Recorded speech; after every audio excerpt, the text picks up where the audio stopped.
Monthly எக்ஸாம்ல உனக்கு என்ன ரேங்க் வந்துச்சு? அம்மா, அத பத்தி பேசாம இருக்கலாமா? கீழ இருந்த 3வது. ஹைஸ்கூல் 3ஆம் வருடத்துல 400 பேருக்கு மேல இருக்காங்க. அதுல நீ கீழ இருந்து 3வது இடம். இது உனக்கு நான் கொடுக்கிற லாஸ்ட் சான்ஸ். அடுத்த மந்த்லி எக்ஸாம்ல நீ கிளாஸோட டாப் 100க்குள்ள வரலன்னா உன் பிளாக் கார்டை நான் சஸ்பெண்ட் பண்ணிடுவேன். அதுக்கப்புறம் உன் சாமான எல்லாம் எடுத்துக்கிட்டு உன் அப்பா வீட்டுக்கே போயிரு. அம்மா, டாப் 100க்குள்ள வரணும்னா அது நடுநகரத்துல மலை ஏறுற மாதிரி இருக்கு. எனக்கு அதெல்லாம் தெரியாது. நான் பார்க்க வேண்டியது ரிசல்ட் மட்டும்தான். அம்மா ஜோக் பண்ணல. அந்த பிளாக் கார்டு தான் என் உயிர். என் அண்ணன்கள முன்னாடி நான் பெரிய ஆள் மாதிரி காட்டிக்கிற ஒரே விஷயம் அதுதான். அதை எந்த காரணத்துக்கும் நான் இழக்க முடியாது. கடவுளே, இப்ப என்னை யார் காப்பாத்த போறாங்க? அப்போதான் எனக்கு அவ ஞாபகம் வந்துச்சு. ஜான் ஷிங். கதைகள்ல மட்டும் வர்ற மாதிரி ஒரு ஜீனியஸ். எப்பவுமே ஃபர்ஸ்ட் ரேங்க். முகம் முழுக்க ஐஸ் மாதிரி குளிர்ச்சி. ஸ்கூல்ல இருந்த எல்லா பசங்களோட லவ் ப்ரொபோசலையும் ரிஜெக்ட் பண்ணிட்டவ. இப்போ என்ன காப்பாத்த முடிஞ்ச ஒரே ஆள் அவதான். ஆனா எப்படி ஆரம்பிப்பது? ஜீனியஸ், ப்ளீஸ் எனக்கு டியூஷன் எடு. ச்சே, ரொம்ப டெஸ்பரேட்டா இருக்கே. எனக்கு ஒரு பிரைவேட் டியூட்டர் வேணும். இல்ல, இது ரொம்ப ஃபார்மலா இருக்கு. ஒரிஜினலா ஏதாவது பேசணும். அப்போதான் எனக்கு ஒரு ஐடியா வந்துச்சு. ஒரு நைட்டுக்கு எவ்வளவு? நான் உனக்கு பணம் தரேன். இதுல எந்த தப்பும் இருக்காது இல்ல? நான் டியூஷன் ஹையர் பண்றேனே, மணிக்கணக்குல பேமெண்ட் தரப்போறேன். அதுதானே அர்த்தம்? ஐயையோ, முடிஞ்சிச்சு. அவ இதை ஸ்கிரீன்ஷாட் எடுத்து ஸ்கூல் ஃபோரம்ல போட போறா. நானே என் சாவுக்கே இன்விடேஷன் அனுப்பிட்டேன். கேன்சல் பண்ணு. கேன்சல் பண்ணுடா முட்டாள். நான் அவசரமா மெசேஜ் delete பண்ண போன நேரத்துல அவளிடமிருந்து ரிப்ளை வந்துச்சு. ஓகே, எல்லாரும் இவ்வளவு டைரக்டாவா பேசுவாங்களா? ஓ அட்ரஸ் அனுப்பு, நான் இன்று ராத்திரி வரேன். பணத்துக்கு பிரச்சனை இல்ல, ஆனா என் டிமாண்ட் ரொம்ப பெரியது. ரெசிடென்ஷியல் கோல்டன் பே, பிளாக் 3 அபார்ட்மெண்ட். அவளோட அட்ரஸ் வந்துடுச்சு.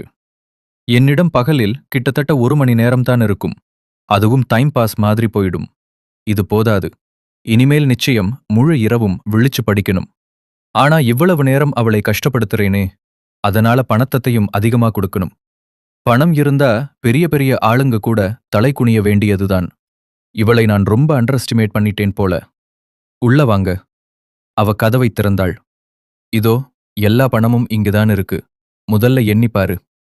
தேவையில்ல, உன்னை நான் நம்புறேன். அந்த ஒரு வார்த்தை கேட்டதும் என் மனசு கொஞ்சம் கலங்கிச்சு. எங்கிருந்து ஸ்டார்ட் பண்ணணும்? கண்டிப்பா மேத்ஸ்ல இருந்துதான். அதுதான் எனக்கு மோசமான சப்ஜெக்ட். அவ மேசை மேல் பெரிய பெரிய புத்தகங்களை வைத்தாள். 5 வருட பழைய கேள்வி பேப்பர்ஸ், 3 வருட மேக் டெஸ்ட். நீ பேசிக் இருந்து ஆரம்பிக்கணும்னு நினைக்கலையா?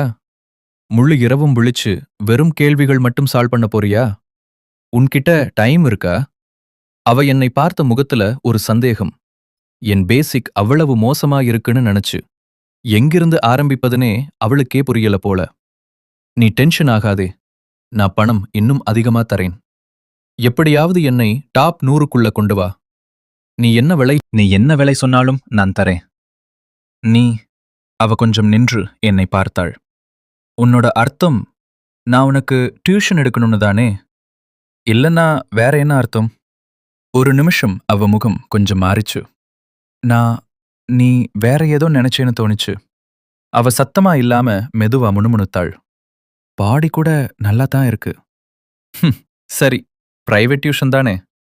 முழு இரவும் விழிச்சு படிக்கணும்னாலும் ஓகே. செட்ஸ்ல இருந்து ஆரம்பிப்போம். உன் மூளை இத மட்டும்தான் புரிஞ்சுக்கும்னு நினைக்கிறேன். அவ கிண்டலா சிரிச்சா.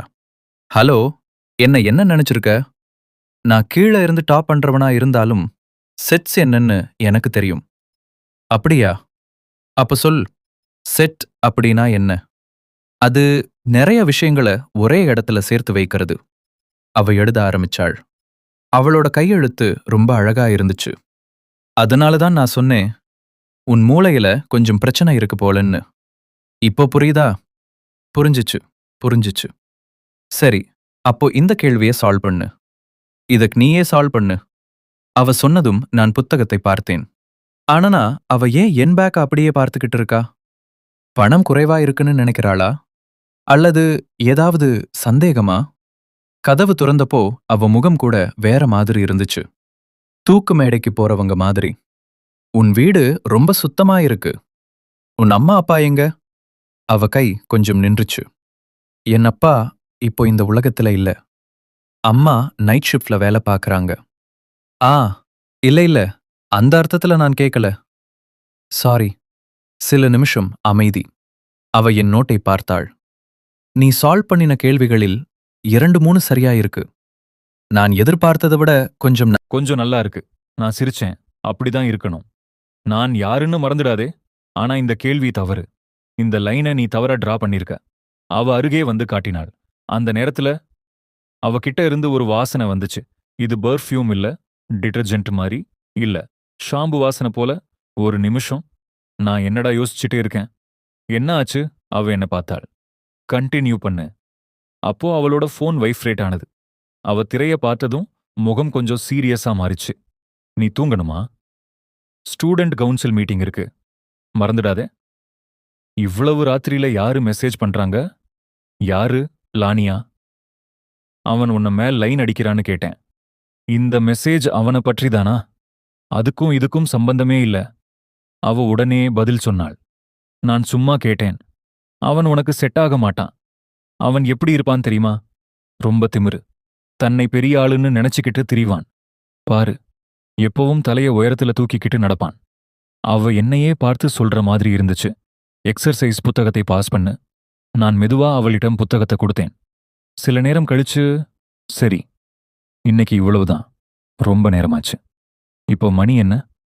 நாம முழு இரவும் விழிச்சு படிக்கணும்னு முடிவு பண்ணலையா? அவ சிரிச்சா. நீயே உன் கண்ணை திறக்க முடியல. நாளைக்கு கிளாஸும் அட்டெண்ட் பண்ணணும். ஆனா நான் உன்கிட்ட இவ்வளவு பணம் வாங்கிட்டேனே. நான் ஓடி போக மாட்டேன். நாளைக்கு இதே இடத்துல இருந்து கண்டினியூ பண்ணலாம். நான் கொஞ்சம் தயக்கத்தோட கேட்டேன். நீ வேண்டும்னா நான் அட்வான்ஸா இன்னும் பணம் கொடுக்கட்டுமா? தேவையில்லை. உனக்கு பயமா இல்லையா? நான் குறைவா பணம் கொடுத்துட்டா என்ன பண்ணுவ? அவ எந்த யோசனையும் இல்லாம அமைதியா சொன்னாள். நீ அப்படி பண்ண மாட்ட. ஏன்னா நீ அப்படி பண்ண மாட்ட. அவ அந்த வார்த்தைய சொன்னதும் எனக்கே தெரியாம சிரிப்பு வந்துச்சு. என்னை இவ்வளவு நம்புறாளா? அப்போ நாளைக்கு பார்க்கலாம். நாளைக்கு பார்க்கலாம்.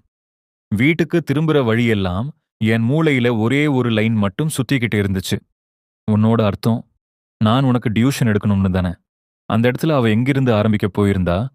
ஒரு நிமிஷம். அவ என்ன நினைச்சிருந்தா? எனக்கு ஏன் இப்போதான் புரியுற மாதிரி இருக்கு. ஒருவேளை என் பேக்ல டைஸோ வேற ஏதாவது விசித்திரமான பொருட்களோ இருக்குன்னு நினைச்சிட்டாளா? ஐயோ, அடுத்த நாள். ஷெங், நீ இப்போ ராத்திரி எல்லாம் என்ன பண்ணிட்டு இருக்க? ஹாஸ்டல்ல கூட உன்னை பார்க்க முடியல. ஒண்ணுமில்லை. அடப்பாவியே, இன்று சூரியன் எதிர் திசையில உதிச்சுதா என்ன? நான் சொன்னாலும் உனக்கு புரியாது. அதே நேரம் மறுபக்கம் சில பேர் வேற விசாரணையில் இருந்தாங்க. குசன் விஷயம் என்ன ஆச்சு? எல்லாம் கண்டுபிடிச்சிட்டேன். அந்த பையன் குஷேன் ஹரிவன் கண்டோமினியம் போறான். பிளாக் 3801. அது ஜீன் கிங்கோட வீடு. ஆமாம், சரிதான். அவன் அங்க பல மணி நேரம் தங்குறான். காலை வெளிச்சம் வர்ற நேரத்துல தான் வெளியே வர்றான். அதே சமயம் கிங்ஜி, உங்களுக்காக பேர்ட்ஸ் நெஸ்ட் சூப் கொண்டு வந்திருக்கேன். நீங்க இப்போ ரொம்ப ஒல்லியா ஆகிட்டீங்க. அந்த பையன் பாசமா பேச முயற்சிச்சான். வேண்டாம், நன்றி. கிங்ஜி, உங்களுக்கு ஏதாவது பிரச்சனையா? நீங்க வீட்டுக்கு ரொம்ப லேட்டா வர்றீங்கன்னு கேட்டேன். ராத்திரி நேரத்துல உங்க வீட்ல இருந்து ஒரு ஆள் வெளியே வர்றதையும் பார்த்தாங்களா? அவ முகம் உடனே குளிர்ந்துச்சு. நீங்க பண பிரச்சனையில் இருக்கீங்களா? எவ்வளவு வேணும்னாலும் நான் தரேன். அந்த குஷேன் மாதிரி சந்தேகமானவனை ஏன் சந்திக்கிறீங்க? அவன் ஒரு குப்பை ஸ்டூடெண்ட். வீட்டுல கொஞ்சம் பணம் இருக்கிறத தவிர அவனால உங்களுக்கு என்ன கிடைக்கும்? அந்த முட்டாள் இன்னும் அவள் பின்னாடியே சுத்திக்கிட்டு இருந்தான்.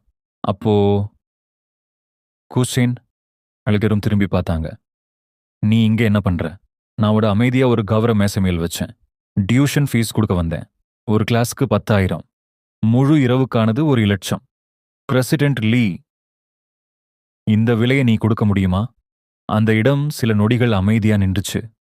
கிங்ஜி, நீங்க இப்படிப்பட்ட ஆளோட பழகுவீங்கன்னு நான் எதிர்பார்க்கல. நான் மெதுவா அவனை பார்த்தேன். எப்படிப்பட்ட ஆள்? அதை தீர்மானிக்கிறவன் நீயா?